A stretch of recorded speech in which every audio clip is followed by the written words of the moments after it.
Hi there, Lucas from UQ Army here. In this video, we'll go over a tasty type of QR code, the menu QR code. Menu QR codes are unique in the sense that they combine multiple types of QR codes into one, just like a meal that has different ingredients. You can upload PDF or image files, and you can insert your WhatsApp number, PayPal account, and Google Reviews address. As the name suggests, menu QR codes are meant for restaurants, hotels, beauty salons, and other businesses that offer menus or catalogs.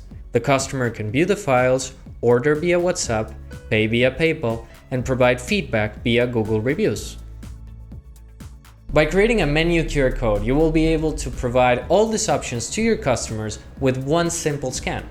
As a side dish, you will be able to replace the files if your restaurant offers daily specials, since the QR code itself is dynamic.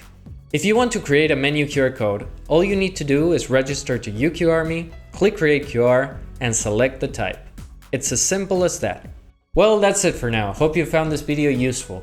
If you did, please give it a like, share it with your colleagues, leave us your comments or questions, and subscribe to our channel for more videos about QR codes. See you later, and take care.